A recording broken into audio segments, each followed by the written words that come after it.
to the First Word in Sport podcast. My name is Luke Payton. This is James Roberts. Good morning, James. How has your weekend been? Good, thanks, Luke. Liverpool back, winning the title. Comfortable 2-0 win against West Ham. We're back. Yourself? All good. Lots and lots of sport, lots of kids' sport this weekend. Feels never ending in the rain and whatnot. But has been lots of top quality sport this weekend. Just a quick piece of housekeeping in terms of the podcast. We are recording this on Monday morning. The aim is to release 2 podcasts a week. Hopefully, we can find a way to get the timing consistent each week. That is the aim. Give us a little bit of patience with that. But without further ado, let's crack on. Obviously, yesterday was a pretty significant match at Stamford Bridge between Chelsea and Arsenal. Finished 1-1. Any thoughts on the game, James? I thought Chelsea's team lineup was interesting. We talked about it on Friday, what they would do up front, and they went for João Pedro up front. It's probably not his best position. His best position is probably the 9.5, kind of the old Firmino Liverpool role. They played him and they played Gustavo and they played Pedro Neto. And for Arsenal was no Gabriel and no Saliba. Saliba looks like he's going for a scan today, I think, is to be chat. And the biggest thing is that Chelsea started well, and then Caicedo gets the red card. I don't actually know what Anthony Taylor's doing, why he doesn't see that and produce a straight red, but there you go, each to their own. As a referee, who I'm sure we'll talk about at some point. The biggest irony is Chelsea scoring from a corner from a set piece against the set piece merchants Arsenal. Chalobah scored. It's a great header, to be fair. And then the Arsenal goal is unbelievable play from Saka. He turned Cucurella inside out. That ball is absolutely fantastic, and Marino can't miss. And it's a brilliant header, 1-1, point shared. It's, in the grand scheme of things, it's not too bad for either team, especially Chelsea, down to 10 men for the best part 60-odd minutes. Arsenal, you feel it's kind of 2 points dropped. Although Chelsea are in form, they didn't lose Arsenal. They keep that unbeaten run going. They're looking strong at the top of the Premier League. Considering how other teams over the weekend, they'll probably be pretty happy with the point in all the things, even though they were playing against 10 men.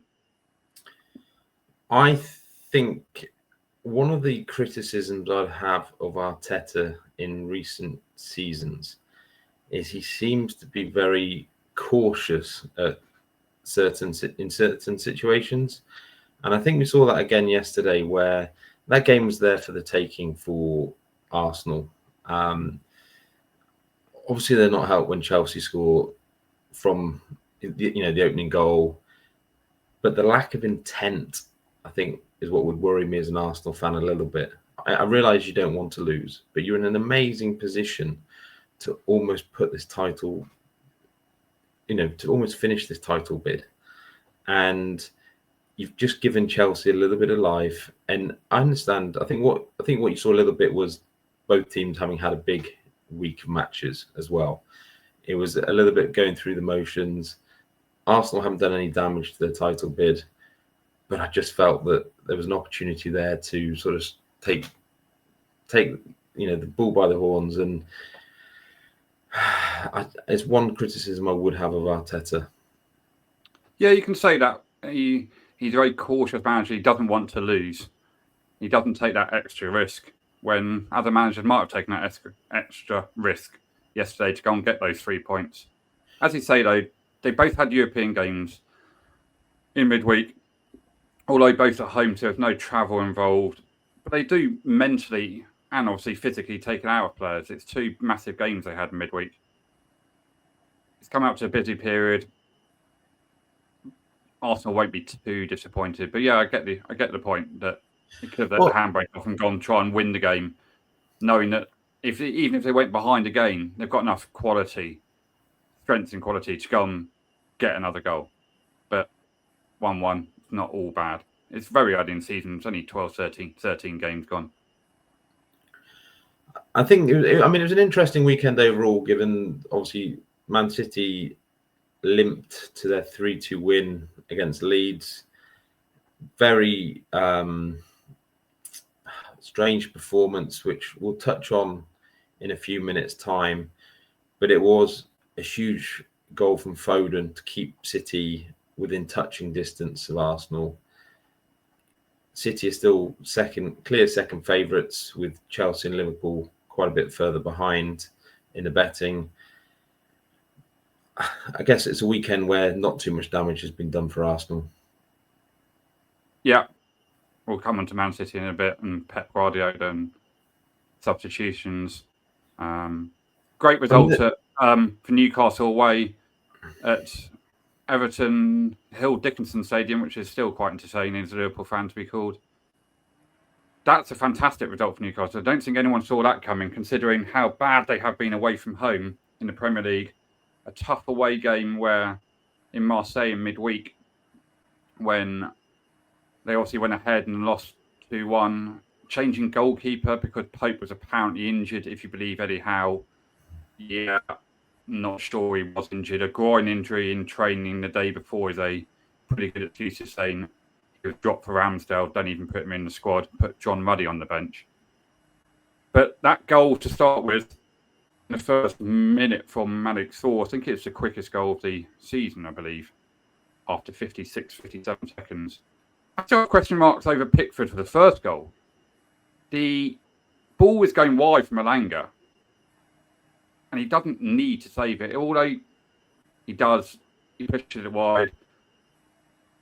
I go on to about Pickford. He's too small to be a top-class goalkeeper. He's 6 foot. He can't command his area, and that will show from the first goal when I reckon the bigger goalkeeper comes out and cleans everyone out and stops that ball going in the net.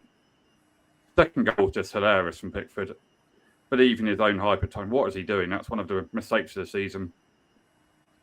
And 4-0. But the best goal of the game was from Dewsbury Hall. What a touch that was. And what a finish. Even beating Otamendi's goal as well. But yeah, it's impressive from Newcastle, that result. I think it shows you the vagaries of football. You obviously, if you score in the first minute from a set piece, it just changes the whole game and the way the game will flow. Everton aren't a team who score lots of goals anyway, generally. And it felt suddenly like a massive uphill task for them. It gave Newcastle a huge lift straight away. And I think it was just one of these strange games in that Everton for the next 15, 20 minutes were comfortably the better team. They were pretty dominant. And then obviously Pickford had his howler, 2-0. Pretty much, it's not game over, but it's not far off. And then Newcastle scored again on the counter-attack to make it 3-0. Some woeful defending. Obviously, I think football's such fine margins at times. I don't think people truly appreciate, the impact of taking chances and things like that on sort of the outcomes of games. Everything that could go Newcastle's way in that game did. They've had plenty of games, certainly early in the season, where that wasn't happening. Things weren't going in their favour. But I wasn't blown away by Newcastle per se. I think Walter Made is interesting in that he seems to be a scorer of great goals. Mm-hmm. His build-up play was a bit better Saturday than it has been. He's obviously hugely important to them. It has been a little bit non-existent at times in other games this season. But it certainly relieves the pressure for Newcastle. And they get to play, I think, Tottenham this week. So a chance for them to sort of build on, that result and kick on. Let's talk about Slot and Liverpool. Obviously, they beat West Ham 2-0. Any takeaways? Liverpool were much better, but they were playing West Ham, who are downright shocking. Absolutely awful performance from West Ham. I don't actually know what West Ham were trying to do against Liverpool. Liverpool brought Gomez back in. Obviously, the big news is Salah didn't play, dropped, rested, whatever you want to call it. Media want to call it dropped because it sells papers and clicks for etc. Liverpool looked more comfortable in possession. Wirtz probably had his best game for the club in the Premier League. They didn't create much in the first half, but they did enough. They had control. Wirtz had one shot. They had enough. Second half, obviously, no changes come out. And it's a great finish from Isak. Just the way he moves his body to take that chance first time, put it in that corner. No chance to the keeper. 1-0. And the game's probably, well, it's not dead because it's 1-0 kind of thing, but West Ham offered absolutely nothing yesterday. And then Paqueta head went. I mean, I haven't seen a red card like that ever, I don't think. Most ridiculous red card I think I've seen in a long, long, long time. And then did you see the statement overnight or last when from his Instagram page? I mean, what's he doing? I'm so glad he got sent off because it was just ridiculous. And you see it more and more players getting away with, just abusing officials. And it was so unnecessary. And obviously with Paqueta, he has the history of some of the betting stuff in terms of bookings. And it made you wonder. It was so crazy. It made you wonder if something was amiss. One thing I would say is Bowen missed a chance quite late on at 1-0. Pretty close to the top corner. Pretty good chance. Again, football is fine margins. That sticks in the top corner, and the conversations we're having today are pretty different. I think one thing I would say about Isak's finish is the one thing you've lacked this year is your biggest and best players standing up to actually be counted. And it was a brilliant finish. And, you need more of your Isaks and Wirtzes of the world to come to the party as such. That's what you spend the big money for. Exactly. We talked about it last week, that what happens if they get a 95th minute win or deflected goal, West Ham? That could have been, if Bowen puts that in, it's 1-1, as you say. Conversations aren't all about, Liverpool have dominated the game 2-0, it's 1-1 against 10 men. So that game yesterday, while it's an improvement, these games don't define Slot as a manager against West Ham, Sunderland and Leeds on Saturday night. I'm still not convinced. I still think he should collect his P45. Well, I think that game against Sunderland will be pretty interesting. Let's talk about Thomas Frank. Obviously, the pressure. I mean, we touched on it earlier last week. The pressure is mounting big time on him. They obviously lost 2-1 to Fulham. Obviously 2-0 down very quickly. A horrendous performance in that first half. I think they had 0.02 or something XG at home when you're 2-0 down. Obviously the second half was a bit better. Any thoughts? That's a shocking result. Their next few fixtures, as we discussed on Friday, are pretty tough coming up. Obviously, they're playing Newcastle tomorrow night. Just going back to Fulham, the goal by Harry Wilson's fantastic. Obviously, Vicario is just trying to be... It's just a brain fade. Just stick it into Rose Ed, get back into goal and get back into position. Pass it along. Harry Wilson has a great look, and that's why he hits it first time. Just that little look, because he kind of knows Vicario's there. It's a brilliant finish. It's fantastic from Harry Wilson. It is great awareness. Fulham sat in, as he said on Friday. Fulham will make it hard to break down, as he said on Friday, for Tottenham to break it down. They can't break them down. And yeah, it's a good finish from Kudos, but Leno, that's an absolute, that's not great goalkeeping at all. Gets his feet all wrong, hands all in the wrong position. He should have saved that 7 or 8 times out of 10. It's not a particularly hard shot. But then Tottenham didn't really do much after that. They had a couple of chances. But then, if Van der Ven wasn't playing for Tottenham, he looks a proper player, by the way. then Fulham could have scored 2 or 3 more. So he's under huge pressure there, Thomas Frank. And as the fans decided at the end of the game, big booing, half-time, full-time, and they were booing their own goalkeeper after 8-9 minutes. I think that was pretty poor from some Spurs fans. Booing your own player after 7 or 8 minutes. That's not really on him. Well, I think it's just a general frustration. I think what Spurs have won 3 games at home in 2025. I saw something about the fact the players complaining about a disconnect with the fans. And I don't really blame the fans too much. There's no excuses for that sort of record at home. Not only that, and I think this is where the problem that Frank has is that when you're serving up dreadful football, and by that I mean halves of football where I think before this game they had 3. So this is before this weekend. They had 3 out of the worst 5 XG performances of the season in a half. It might have been in a half or a whole game. I can't quite remember. But the football Spurs have been playing this year has been abysmal in terms of from an entertainment point of view.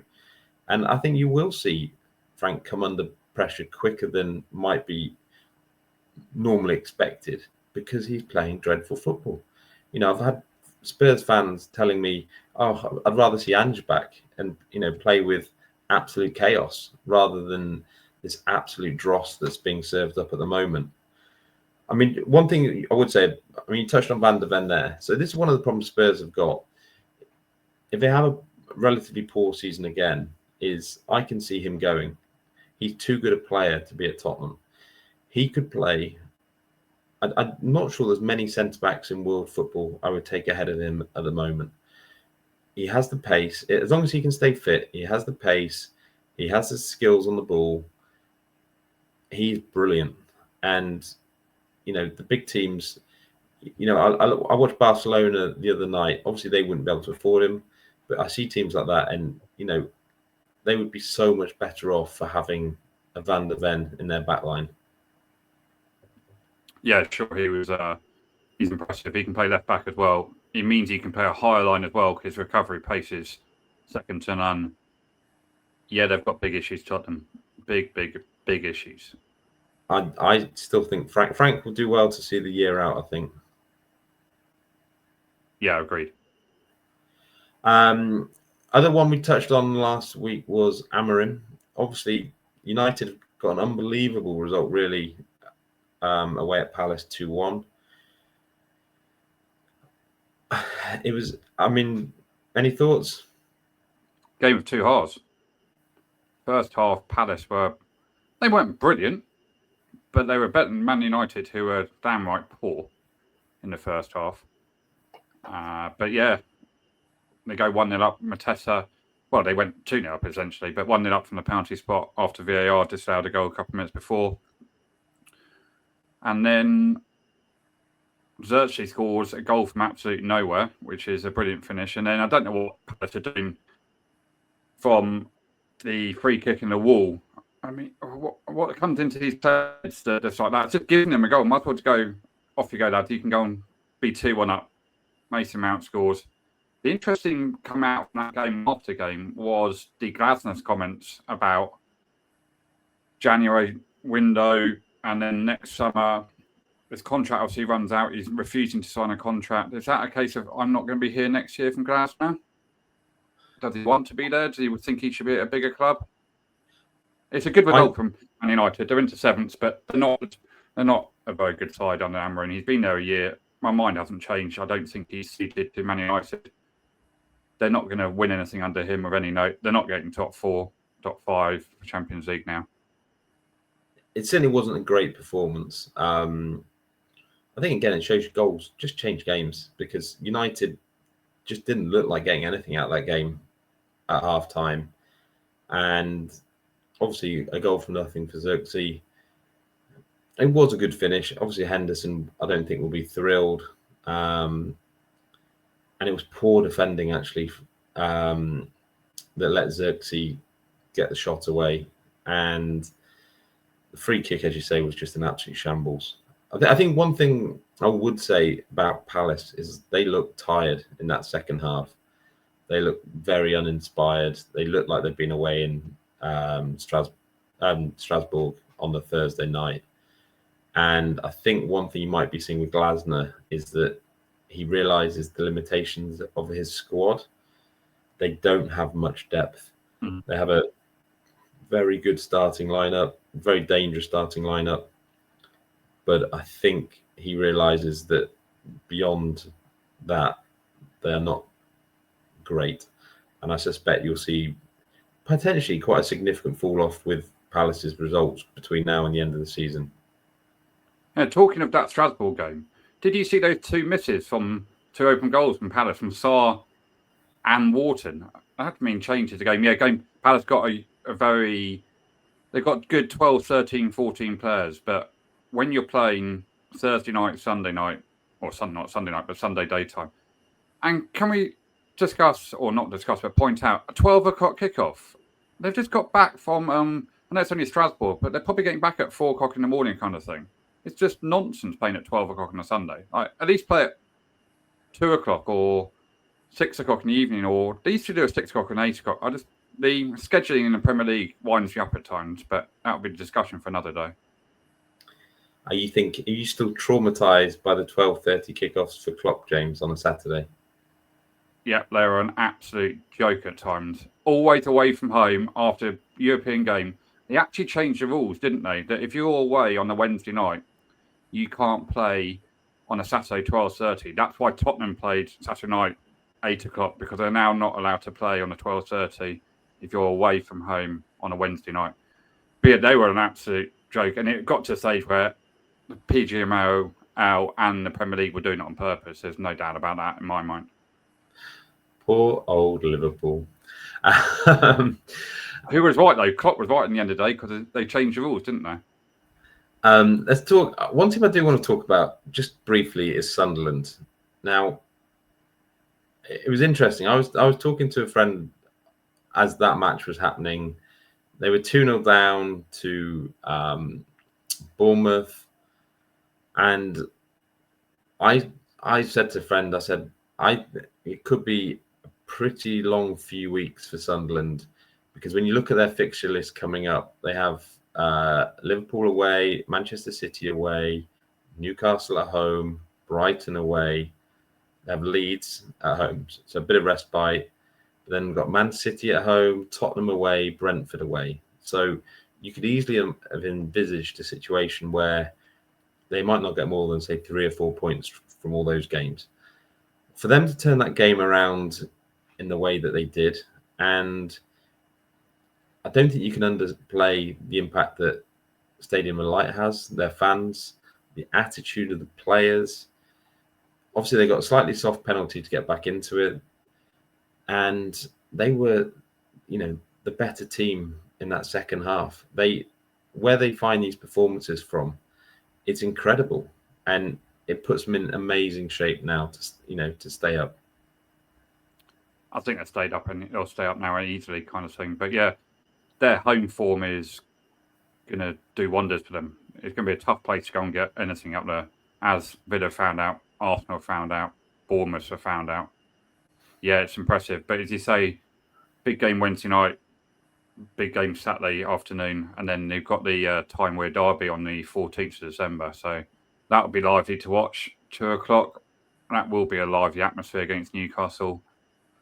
So I don't know if you saw in that Sunderland game, there was, we talk about moments. So there were 2 moments that sort of stood out for me in that game for differing reasons. So one was the amazing goal, amazing finish, and it had to be absolutely perfect from, it's just a brilliant goal. And the other one was, I don't know if you saw, but there was a shot from Semenyo. So it was 2-2 at the time. The ball was going in. It probably would have gone in off the far post. And Evan Nilsson is a yard out, and he taps it in. If he'd left the ball, it probably would have gone in. Obviously, he was in an offside position, given offside. massively changes that game and Sunderland's fortunes. And it is just incredible how small things like that can literally just change seasons and potentially, you could easily see the history of Sunderland changing if they stay up this year rather than getting dragged back into a relegation zone. It could be a 3-point swing on that goal alone. It's just incredible. Yeah, no, exactly. And then getting that penalty after 30 minutes, as you say, it's very soft penalty. If they went 2-0 down at half time, I'm not sure they get anything. They might get something, but 2-1 at half time makes a huge difference. Talking of Sunderland, last point, that if anyone hasn't seen it, their documentary on Netflix, Sunderland Till I Die, it's 3-part one, but the first 2 series are really good watch, actually. I'd highly recommend if you've got time to watch that. They've done about 8-10 years ago, the first couple ones, but it's quite good fun to watch that. I think there's 6 or 7 episodes per series, and the last one's about 2 or 3 years ago, it's only 4 episodes, but the first 2 series are well worth a watch. Yeah, I think they were always the benchmark for those types of shows on football. They were very good. Let's talk about Pep briefly. So in that Leeds game, obviously 2-0 up at half time. Leeds come out after half time, score straight away. Obviously, pretty, it was very lackadaisical defending that presented it for Calvert-Lewin, and obviously then conceded, another sloppy goal. It was a really unnecessary challenge for the penalty. In the end, obviously, City have got away with it thanks to Foden. I just want to know your thoughts in terms of Pep and his sort of reluctance to use his bench, because I think it was the 75th minute that he brought Cherky on. He brought Marmoush on like 89th minute or something crazy like that. It just seems, you have a bench worth hundreds and hundreds of millions of pounds worth of players. Why does he not use it more? I believe he doesn't use it. He hasn't ever done it in his career. That's the 11 he picks for that particular game that he's trained for 2 or 3 days or how long have he's got to prepare for that game. And he just plays that 11. He's copied he believes in a former basketball coach. I can't remember the name of him top of my head now, where he basically, his philosophy was that I've picked you. That's my game plan. These are the players. You got us into this mess. You get us out of this mess. He doesn't believe in playing as he has to bring players on.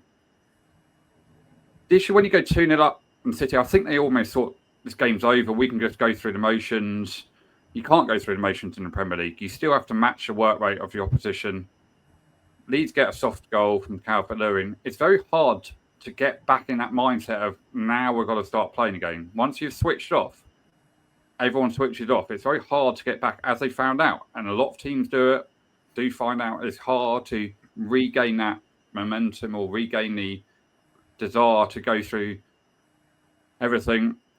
They needed to win that game. If they hadn't won that game, there'd be massive, massive pressure on Pep again. We're talking about pressure on Frank and Slot and Amorin, but they had to win that game. 2-0 up and not taking all 3 points would have been an absolute disaster for Man City in the grand scheme of things. But yeah, he just doesn't use them. Whatever. The reason I believe is because he copies his philosophy is you're the 11 or the 12. You got us in this mess. Get us out of it. Looks for make subs.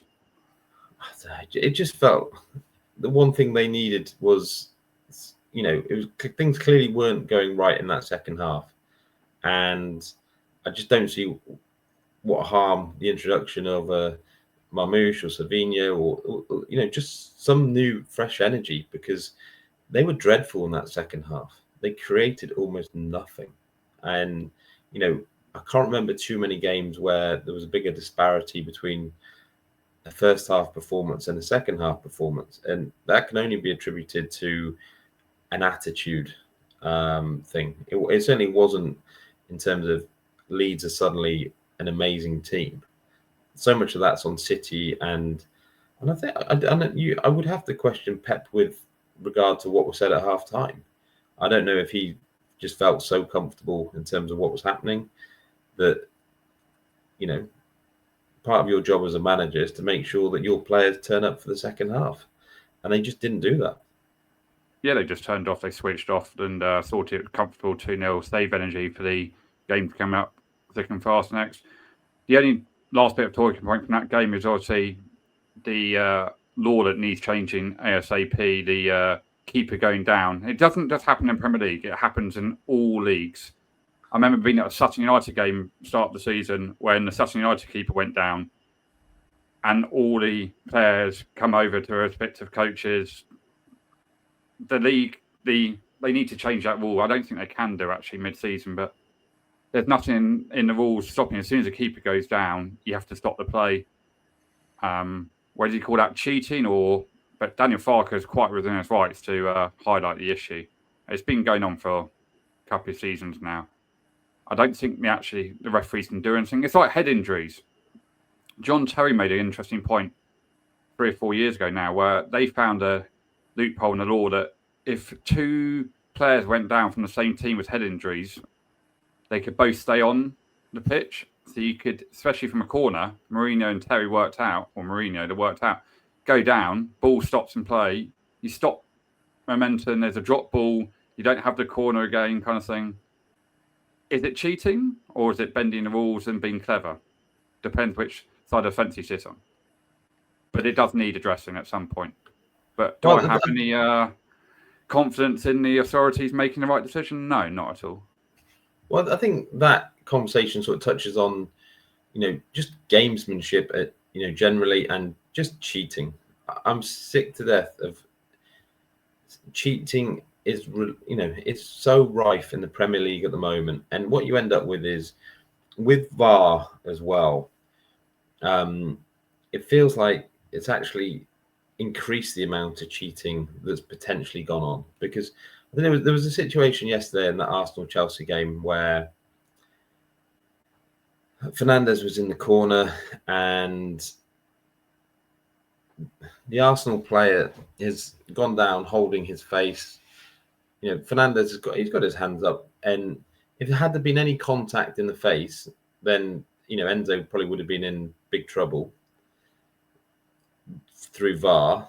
I mean, there wasn't. Obviously, the Arsenal player's holding his face, rolling around on the floor, and VAR looked at it, nothing happening, but there's no consequence to that, right? It's clear that he's cheating, and it feels like there's no disincentive to do these sorts of things.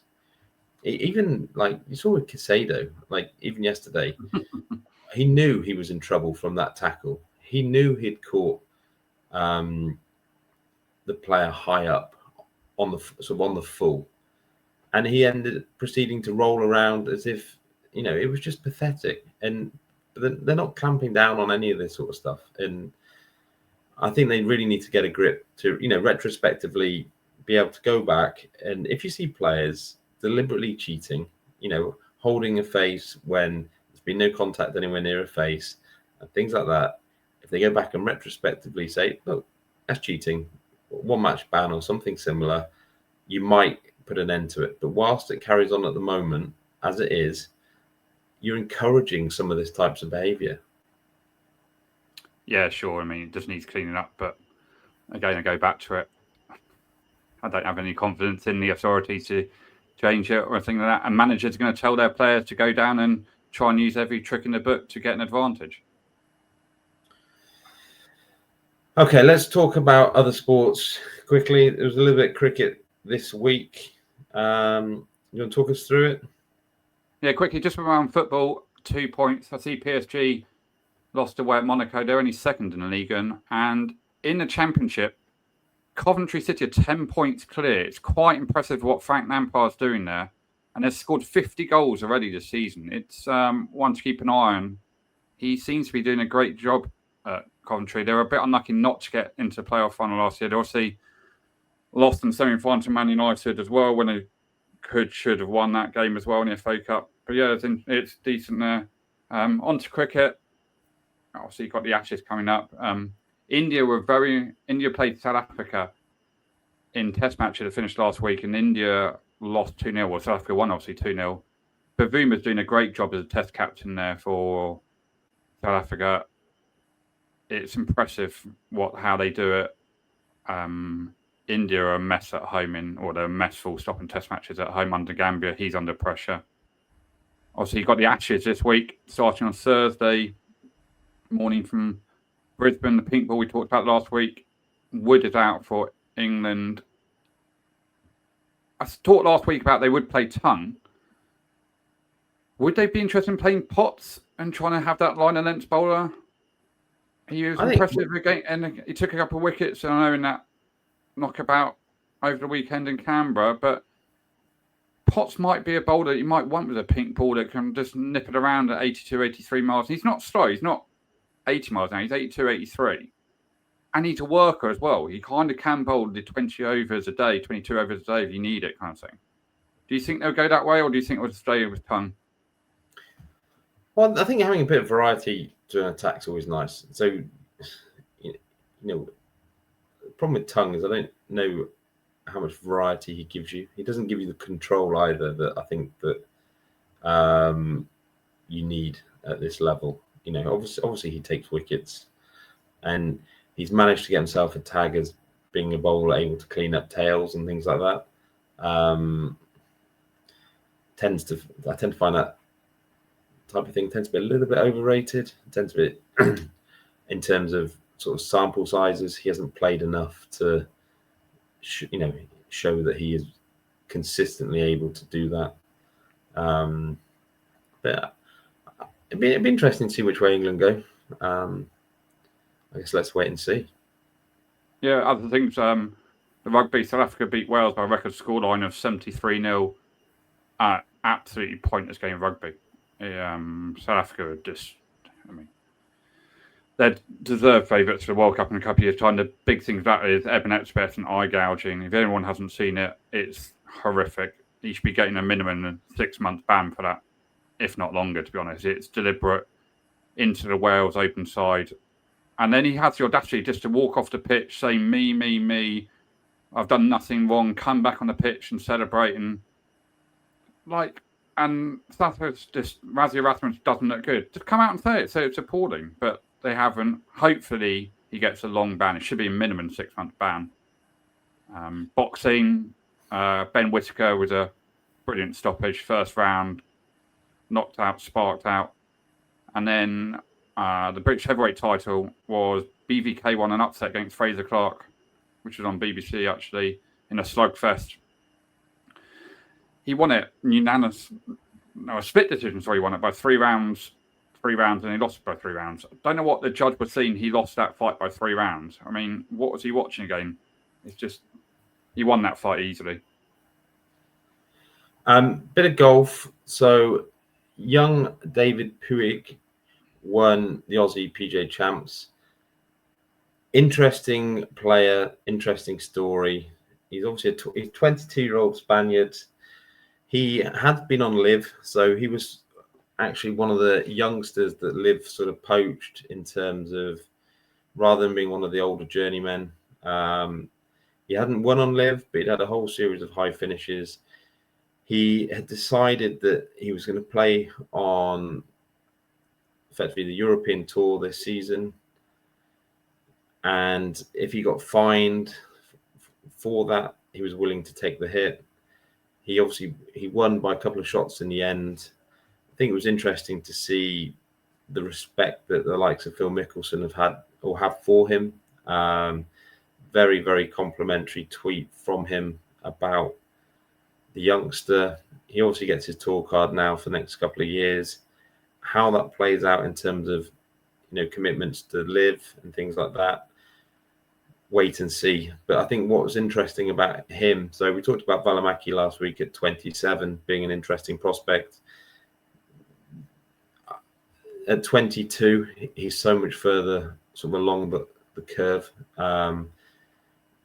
Has genuine sort of superstar potential, whereas it feels like with Valimaki, he could just be a very good sort of tour player. But Puig certainly feels like he has the game to be a proper superstar. Touch on NFL. So obviously on Friday evening, we had the Bears against Eagles. Bears won 24-15. The story of that game was that Philadelphia just couldn't stop the run. Chicago ran all over them. Swift, Morange. And I think it also highlighted, I wonder with Philadelphia if they're suffering a little bit from the same problems Liverpool have in terms of having had such highs, is whether you can, how easy it is to get back up to those levels when things aren't obvious. And what I mean by that is, it's one thing if you're playing in, a cup final or you're playing a Real Madrid. It's much, much harder when you have your regular season games against teams who aren't, huge games. So I do think the Eagles are struggling. I struggle to see them, doing much postseason. A couple of games from last night. Obviously, Houston, Indianapolis was always going to be interesting. Texans defense again stood up to be counted.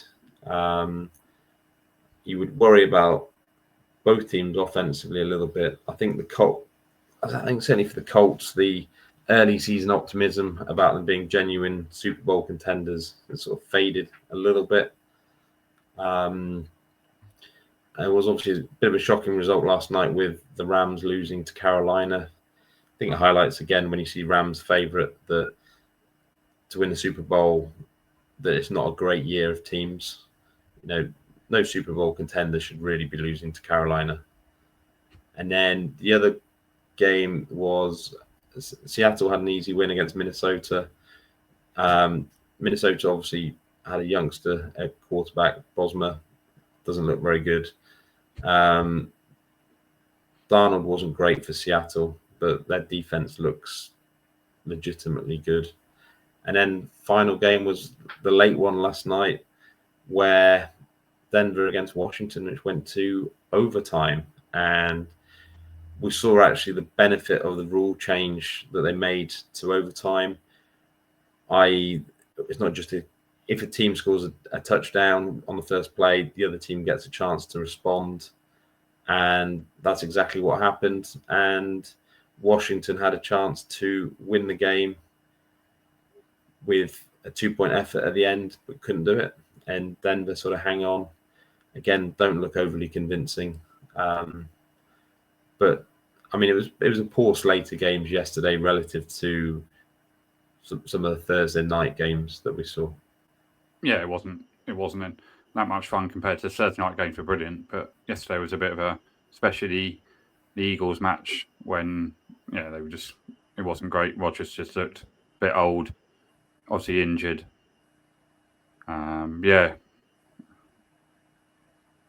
Not a great week, not a great weekend of NFL action, to be honest with you. Compared to let's touch on horse racing quickly. Constitution Hill, you said you wanted to lay it before the Fighting Fifth. Talk us through what happened, James. Retire him. He's just fallen out of love with the game. He backed into favourite 6-4. He just fallen out of love with it. He doesn't jump. You watch the hurdle, he falls out the second hurdle. He jumps and then he automatically goes back down. He just doesn't want to jump the hurdles anymore. Whatever it is, you can't train that out of a horse, I don't believe anymore. He either goes jumping over fences at the age of 9, good luck, or you retire him and say that protect the horse. The interesting one is the new line obviously fell 2 out as well. So that shook up the market.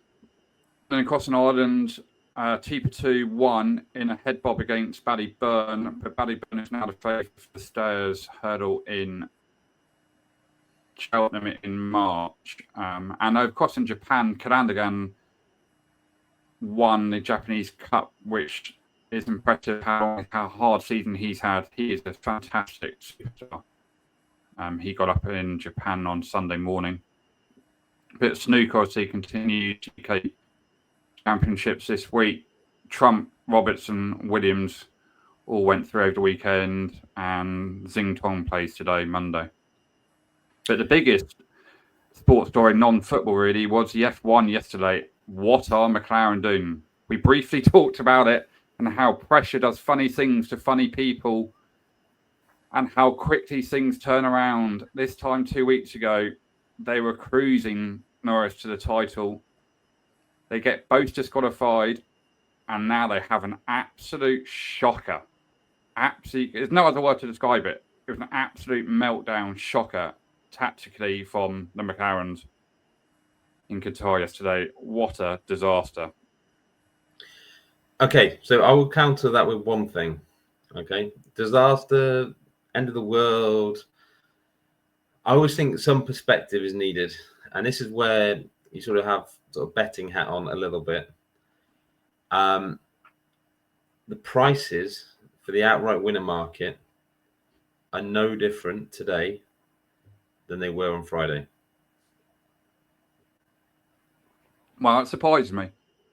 But going back to people who haven't seen it, so there was a crash on lap 7 between Hulkenberg and Gasly, which brought out the safety car. And Pirelli, the tyres, has basically said you have to change your tyres. You can't use your tyres, medium compound, for 25 laps or more. That's the maximum you can use them for. So 57 lap race, and they worked out, all the teams, bar McLaren, and Ocon actually, worked out that to come into the pits and change your tyres and go on to different set, apart from McLaren's. It was a bad call. They've admitted it's a bad call. But what the problem they've got in McLaren is that they then couldn't bring in Piastri or Norris because of their rules within their team. They're saying they can't have one strategy that's different to another strategy on the other side of the garage. So they decided to keep them out there and pray, cross your fingers and cross your toes that there's going to be another safety car. There wasn't. And it all goes to Abu Dhabi Sunday, where 3 of them, obviously Verstappen's the third, can win the title. Norris, I think, only has to finish in the top 3 not to win the title. I text you and another mate last night what price that all 3 of them go out at the first corner kind of thing, and it's Norris's to win. I don't think Piastri would be too happy, but it stops Verstappen obviously winning it. I think we'll touch on it more later in the week. Knowing McLaren, you'll probably find Piastri and Lando take each other out and gift it to Max. It would be quite entertaining, but as a non-Verstappen fan, I don't want Verstappen to win the 5th title. Thanks very much. But yeah, that was a disaster, and we go back to it, and I go back to it. Pressure does funny things to people at high level sport that they would never normally do. It's just pressure. It makes the biggest thing from that is what the debrief will be quite interesting. And I always remember Sir Clive Woodward, the England rugby union coach, or ex-rugby union coach, in 2003 World Cup winning coach, used to have a terminology called T-Cup, thinking clearly under pressure.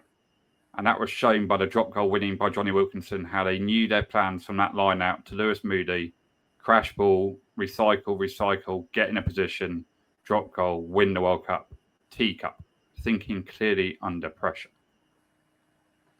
It will certainly be fascinating viewing, to be honest. Okay, so one of the things that I'm looking forward to in terms of this podcast was you are renowned for your rants about certain things in the sporting world. And a whole manner of different things. What has frustrated you this week, James? Football commentators, they wind me up completely. Sometimes I don't even listen to them. I turn it off, and because I don't want to even hear what they're saying. They have these pre-ideas of players, and then they just keep on talking absolute gibberish about those players. They offer nothing to the game in terms of viewing experience. They carry on talking about absolute gibberish all the time, and it influences people's view on a certain player. The biggest one was Gary Neville and Trent Alexander-Arnold when he said he couldn't defend this and that.